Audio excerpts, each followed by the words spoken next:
MSP के लिए कोई कानून बनाएगी, लेकिन जिस तरह सरकार का व्यवहार है उसको करने के लिए तैयार नहीं है। इसका क्या मतलब है? स्वामीनाथन जी ने अपनी रिपोर्ट में साफ कहा है, बहुत ही ज्यादा मजबूत है, अपने आप में ही मायावती ने ऐसा वोट बैंक इकट्ठा करके रखा है।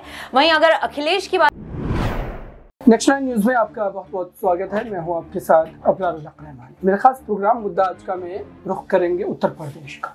दरअसल उत्तर प्रदेश में इस समय गठबंधन की राजनीति को लेकर के लगातार निरंतर जो है इस समय जो है विचार विमर्श किए जा रहे हैं और इस पूरे मामले को लेकर के इंडिया गठबंधन की बात करें या फिर सत्ता पक्ष के गठबंधन एनडीए की बात करें, दोनों ही अपने अपने तौर पर नई नई पार्टियों को अपने गुट में इकट्ठा करने की लगातार कोशिशें कर रहे हैं और इस प्रयत्न में उन्हें कई बार सफलता भी मिली है।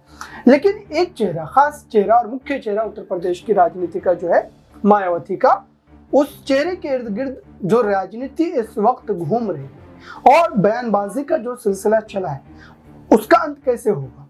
क्या मायावती को लेकर के इंडिया गठबंधन का पक्ष उतना मजबूत नहीं है और क्या इंडिया गठबंधन इस पूरे मामले पर मायावती को मनाने में या फिर आप कहें कि उनको अपने गठबंधन में शामिल करवाने के लिए क्या कोई ऐसी तरकीब, कोई ऐसा हथकंडा अपनाएगा जिसकी वजह से वो आने पर मजबूर हो जाएंगे?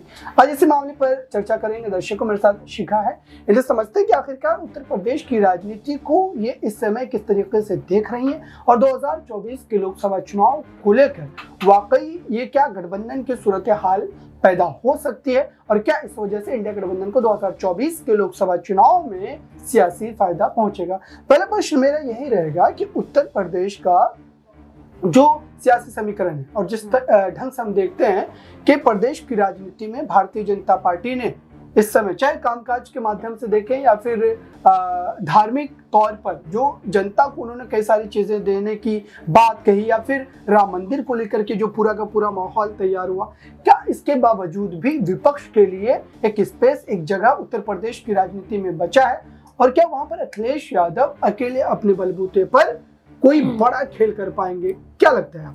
जी बिल्कुल, देखिए अगर यहाँ पे आप स्पेस की बात कर रहे हैं तो राजनीति में स्पेस की तो हमेशा गुंजाइश रहती ही है। जिस तरह की बात करें अगर राम मंदिर की, तो वो अपनी एक अलग जनता थी जिसको आदित्यनाथ ने साधते हुए राम मंदिर का निर्माण कराया। देश में ये मुद्दा बहुत ही ज्यादा चर्चा में रहा। उसके बाद उत्तर प्रदेश में उसका उनको कहीं ना कहीं बहुत ही ज्यादा फायदा जरूर देखने को मिलेगा। लेकिन बात करें यहाँ पर अगर अखिलेश यादव की, तो अखिलेश यादव अकेले अगर इस चुनाव में आगे बढ़ते हैं इंडिया गठबंधन के उस पर, तो कहीं ना कहीं उनकी राजनीति ये है कि वो दलितों का वोट साधने की कोशिश करते हैं। लेकिन हम अगर दलितों के वोट की बात करें तो सबसे बड़ा नाम आता है मायावती का। यहाँ पर मायावती के पास जो वोट बैंक है दलितों का, पिछड़ों का, जो वो पीडीए की राजनीति उनकी है, वो कहीं ना कहीं बहुत ही ज्यादा मजबूत है। अपने आप में ही मायावती ने ऐसा वोट बैंक इकट्ठा करके रखा है। वहीं अगर अखिलेश की बात करें तो इंडिया गठबंधन में अखिलेश तमाम कोशिशें करते हुए नजर आ रहे हैं, लेकिन यहाँ पर मायावती साफ तौर पे जो बोलती हुई नजर आती हैं कि वो भी अपने बलबूते पर ये चुनाव लड़ना चाहती हैं, अपने बलबूते पर वो इस वोट बैंक को साधना चाहती हैं। तो कहीं ना कहीं यही देखने को मिल सकता है कि मायावती अपने बलबूते पर इस बार का चुनाव लड़े। इस पूरे मामले पर एक बयान सुनवाते हैं आपको अखिलेश यादव का, जिस बयान के कई राजनीतिक मायने निकाले जा रहे हैं। उसके बाद अगला सवाल लें। जो इस्तीफा दिया है उनका आरोप है कि आपके ही पार्टी के कुछ कार्यकर्ताओं के हाथ। देखिए, ये जो सवाल आप पूछ रहे हैं इस पे पार्टी के अंदर बातचीत हो जाएगी और उसका समाधान भी निकल जाएगा। इससे भी ज़्यादा महत्वपूर्ण ये है कि पूरा किसान आंदोलन कर रहा है और पूरा देश का किसान भारतीय जनता पार्टी से जानना चाहता है कि जिन्होंने ये सपना दिखाया था कि आय दोगुनी हो जाएगी और अभी जब भारत रत्न दिया स्वामीनाथन जी को और देश के हमारे किसानों के नेता चौधरी चरण सिंह जी को, उससे किसानों की उम्मीद और बढ़ गई कि सरकार उनकी सुनवाई करेगी, एमएसपी देगी, एमएसपी के लिए कोई कानून बनाएगी। लेकिन जिस तरह सरकार का व्यवहार है, कीलें लगा देना, अगर वो निकल रहे हैं तो रोकने के लिए तमाम चीज़ों का इंतज़ाम कर देना, प्रशासन पूरी तरीके से पुलिस लगा करके आंसू गैस गोले चला करके उन्हें रोकना चाहती है।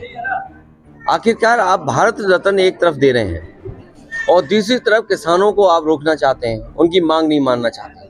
आखिरकार भारतीय जनता पार्टी चाहती क्या है?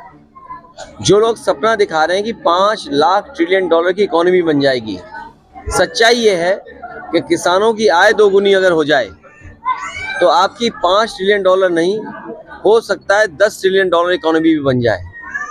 और जो लोग ये कहते हैं कि हमारी दुनिया में 5वीं अर्थव्यवस्था बन गई है, ये 5 से दूसरे नंबर में भी पहुंच सकती है अगर ये सरकार किसानों को एमएसपी दे दे और किसानों की आय दोगुनी कर दे। अध्यक्ष जी, कल पल्लवी पटेल ने कहा है कि पीडीए ने 3 लोगों का राज्यसभा टिकट घोषित किया, जिसमें जया अमिताभ बच्चन, आलोक रंजन और रामजीलाल सुमन जी। देखिए, क्या पीडीए का मतलब अल्पसंख्यक महिला नहीं हो सकती थी? क्या पीडीए का मतलब पिछड़ा महिला नहीं हो सकती थी? भारतीय जनता पार्टी से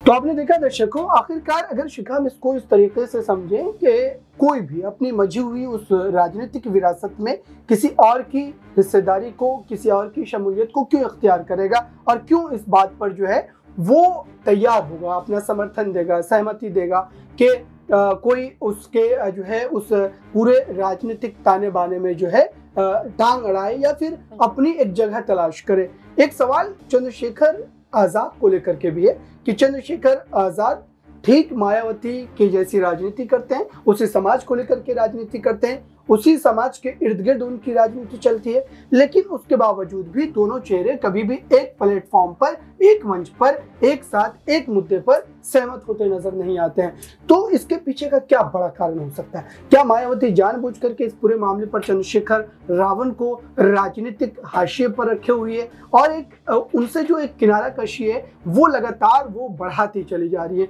कैसे देखते हैं?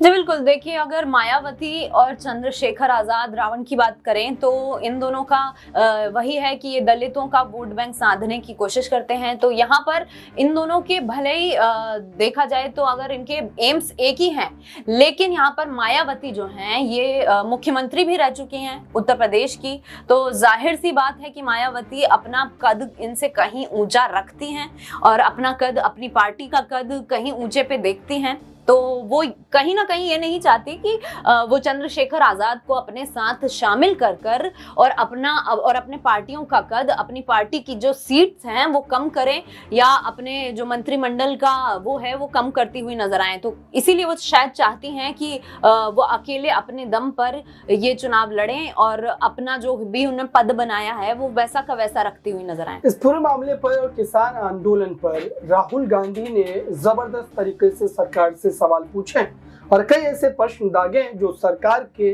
पैरों तले से जमीन खिसकाने के लिए काफी है।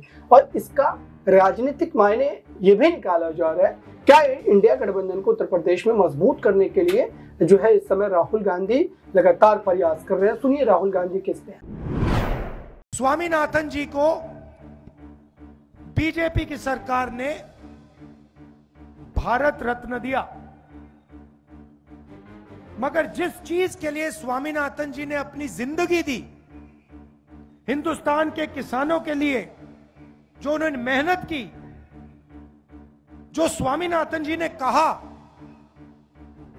उसको करने के लिए तैयार नहीं है। इसका क्या मतलब है? स्वामीनाथन जी ने अपनी रिपोर्ट में साफ कहा है कि किसानों को लीगल राइट एमएसपी की मिलनी चाहिए। वो बीजेपी की सरकार नहीं कर रही है। तो मैं आपको यहां जो खारगे जी ने कहा उसको दोहराना चाहता हूं कि इंडिया की सरकार आएगी तो हम एमएसपी की गारंटी हिंदुस्तान के किसानों को देंगे। जो स्वामीनाथन रिपोर्ट में लिखा है वो हम पूरा करके आपको दे देंगे। और ये हमारी शुरुआत है। हमारा मैनिफेस्टो बन रहा है, उसमें हमारा डिस्कशन चल रहा है।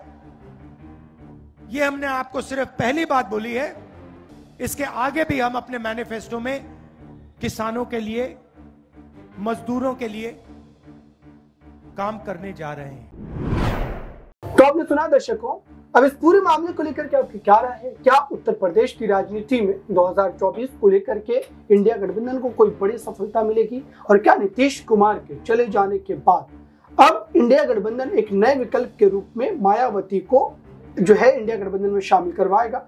और क्या पीएम फेस को लेकर के भी उनके चेहरे पर ममता बनर्जी, शरद पवार, उद्धव ठाकरे, ये तमाम के तमाम जो बड़े चेहरे हैं, क्या उनकी सहमति बन पाएगी? इस खास रिपोर्ट में बस इतना ही।